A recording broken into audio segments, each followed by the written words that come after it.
Afternoon, everybody. I'm back again. This week, I thought I would do a quick video on supplements that I think are worth you spending your money on and can be very beneficial to you. So, very short little video about the supplements that I use and the ones I know have a lot of research that have been done into them and can be backed up and are really, really good for your health. Right, okay, so I'm going straight in there with number one. Wow, number one stroke in joint with a number two. So creatine. Now, this has been around a long time, creatine, and it's very well researched. It's probably one of the most researched supplements there are. It's been used by many people over the years, and it's all backed up by science and evidence. So you can't really fault creatine and what it does, and it's actually really necessary, I think, for everyone to take it.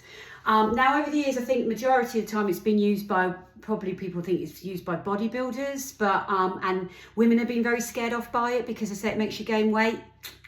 It's not the case. If the scale weight happened to go up, momentarily, it would be due to the fact of water. That's the only thing in your body. It can increase water. Why? Because it puts energy within your muscles, and of course it helps with muscle growth. So, if you're going to take creatine, there's a likely chance that, you could have more water in your muscles. So that would be the only thing that would happen. So women, don't be panicked by this. And actually, I would even say it's more beneficial for women than it is for men to take daily creatine. There's a lot of studies that have been done on it in regards to postmenopausal women because of how much it helps with muscle preservation and muscle building. And women, as we age more than men, lose a lot more muscle mass. From the age of 35, we lose a fair amount. So men hold on to it a lot better because they've got high levels of testosterone, and we lose a lot of testosterone as we age. And the GPs aren't very good on giving that out alongside HRT. So creatine. Muscle strength, it helps you work out more effectively. So if you are lifting weights or if you're exercising, it will actually help you work out more effectively and push harder and work out harder because it puts energy in the muscles. It can help with bone density, with increasing bone density, and with recovery after workouts as well. It comes in powder format. It also can come in gummies. You can take it in many different ways. I just put mine in my yogurt in the morning. 5 milligrams is the basic minimum dose. I take 10. Why? Because there's a lot of benefits out there now that have been proven to say that it also helps with memory. It helps with mental performance. It helps with sleep deprivation and stress. And there's more emerging about creatine in regards to its neuroprotective nature. So, I heard something the other day about the possibility of it helping with brain injuries. So creatine, I think eventually it would be a case of everybody being on it. If you've got someone like a teenager like I've got, brilliant for them, especially with exams coming up. I've got my mum and dad on it because of protecting their kids. It can help with sarcopenia, which is age related. So I can't say enough about the importance of taking creatine. Everybody should be taking creatine. You can get it anywhere. Asda, you can get it on Amazon. Normally I think a month's supply, something like you can get for around about 8-9 quid. It's not expensive. It's really inexpensive. Creatine. Right, moving on. Next one. This is why I said about being tied with number 2. Vitamin D3. Plus K2, because K2 helps absorb vitamin D. Now, the trouble with vitamin D is a case of people saying, well, yeah, I'll just go out in the sun. Yeah, but have you seen the country, what it's been like this year so far? Really not a lot of sunshine around. And that's great in the summer months, but what do you do in the winter? Now, vitamin D is essential. And actually, there are a lot of people across the world that are deficient in it and aren't aware of it. And it can only be really picked up if you have a number of tests done, and you may be feeling not like yourself. You could be feeling quite unwell, and it actually can be down to vitamin D deficiency. So it's vital, vitamin D. Look back in the day when people used to get rickets, vitamin D deficiency. It helps maintain bones. It helps your immune system. It helps reduce inflammation in the body. It promotes cardiovascular health. It's really important.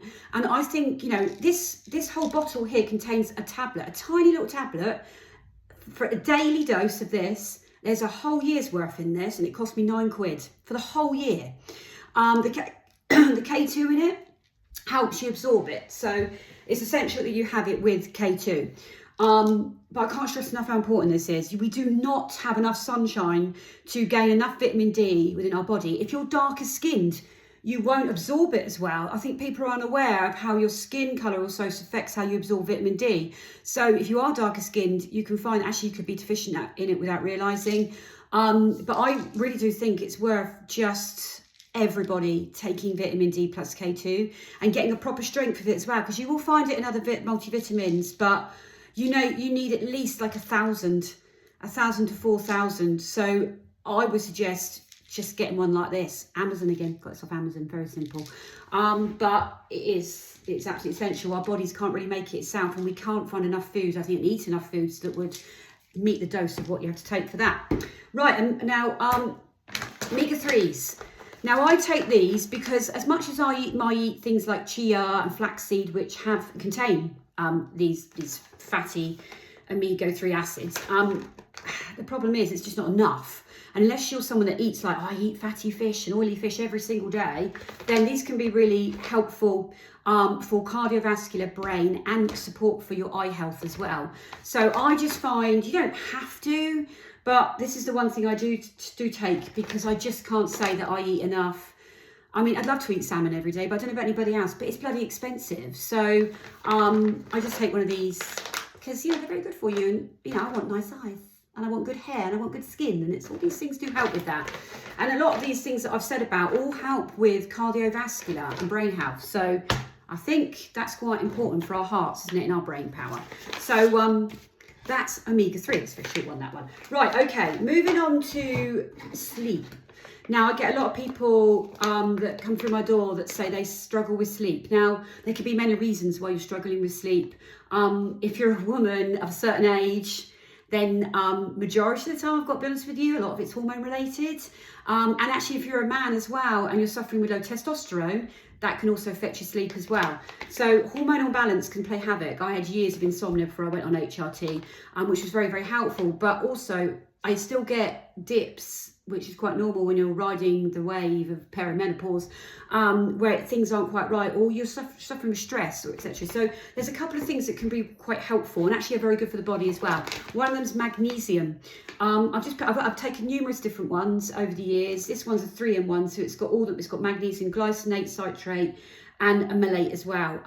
Helps with improving sleep, it helps with reducing fatigue, it helps with muscle health, it helps with muscle recovery, cardiovascular health again. This one also has vitamin B6 and zinc, and these are essential vitamins and minerals as well. So, I mean, it's quite a good one, it's got everything in it.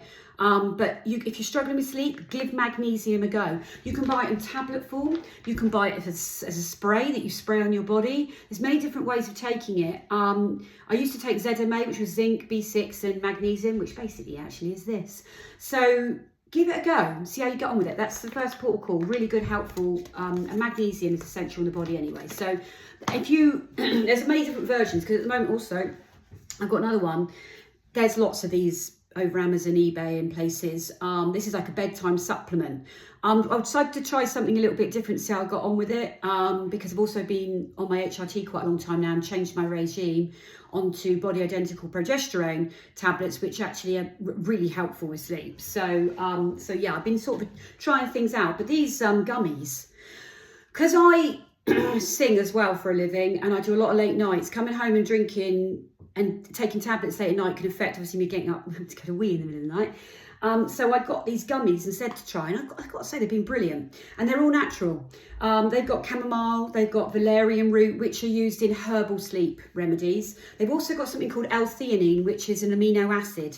And it's a calming amino acid. It can be really help with, well, it increases GABA, and serotonin and dopamine levels, which are really, really helpful, reducing stress, making you feel really calm.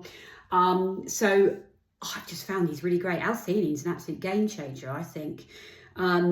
And I've just bought 2 more lots of it because I just take 2 of these and I drift off. And if I wake up, this is the thing about these supplements, it's all right going to sleep. It's the fact that I wake up in the middle of the night and it's getting back to sleep is the issue. I found that these have been the 2 things that have been really helpful with that. So look, it's not one size fits all, but give it a go. If you're really struggling with sleep, there's many different things that can affect it. Hormones, it can be stress, like I said, it could be overtraining, could be low testosterone, it could be, you know, there's many different reasons why you might not be sleeping so well. You've got to look into all of those things, you know, using, you know, phones and things too late at night. It's numerous things, but these supplements are very good for you, so they're worth trying out. Right, I'm nearly getting there, I'm nearly there. Electrolytes, I've got tablet form. They're massive, they're huge, like horse tablets. However, I'll show you. But I don't like those drinks. Right, then, ta-da, 2 of those. Now, you can take it in drink format. Electrolytes, so important. If you're, right, first of all, if you're on a whole food diet, which primarily my diet is whole foods, because a lot of processed foods are, you know, they're obviously they're processed, they're made with emulsifiers, they're made with added things in them. There's a lot of added salt and sugars in processed foods, so you're getting extra salt. Now, salt's not a bad thing, it's essential in the body, but if you go and switch to a whole food diet, you may find that your sodium levels can drop quite dramatically, so you might find that you're quite low in salt. Now, that affects obviously water levels in the body as well, and energy levels. So all I would say is if you're someone that maybe is having a whole food diet or you're exercising quite a lot, these can be quite beneficial for bringing up your natural levels in your body and improving water in your body. So I find that I drop quite a lot of water. I get a lot of clients that go on my own body that moan all the time about how low their water is. Electrolytes after you exercise. I mean, of course, they've got all these drinks out there, isolate drinks and everything, and you can make your own, but 2 of these, it's quite simple. I just find they're quite happy, and they give back sort of my balance in my body with my sodium levels, and help with muscle function as well. So like I said, you can buy them in powder form and drink it, but see if you give it a go and see if it's helpful for you. I've included this last one as a supplement because really and truly it should, in the grand scheme of things, it should be a supplement. You should be trying to get all of your meals out of whole foods, out of proper, balanced meals where you have carbs, fat and protein, and you have snacks as well if need be. So that's what I'd say first of all. However, I get a lot of people that are trying to boost their calories and really struggling to meet protein goals. It's really hard to get protein that high if you're just eating whole foods, because you've got to eat a lot of meat, a lot of fish, a lot of dairy, you know, all the cottage cheese, you know. So if you're somebody struggling with that, protein powders can be very, very helpful to add in. I mean, I make sweet treats out of them with them. They really are very, very helpful. Whey protein is absolutely fine. If you can tolerate it and you don't have any digestive issues, I mean, I find that if I have more than a scoop and a half, stomach's not absolutely keen. So that's why I tend to eat mainly whole food protein, because I find that digestively I don't have any issues with it. But everybody's different with this. Some people can have as much as they want and it doesn't affect them. But this is the most sort of basic way of doing it. Instead of going out and buying bars and puddings and stuff, it's just buy protein powder. I've got salted caramel here, and I've also got vanilla, and I think this one's got 19 grams of protein per serving. I think that's around about the same as well. Really can stump up those protein levels if you're struggling. If you've got to near the end of the day, or you're struggling, let's just say you're someone that's struggling with eating breakfast in the morning, and you're seeing me and I'm moaning at you about not eating breakfast. I don't, if it means you have one of these and you can chuck a banana in it and you take it with milk, that's going to really ramp up calories quite quickly, and you're going to have had something that's got everything in it.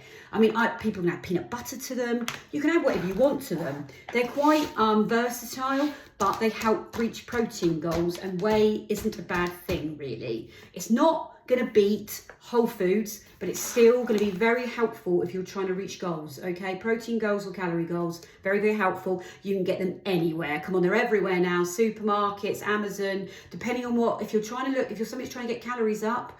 My husband has got one called Mutant Mass.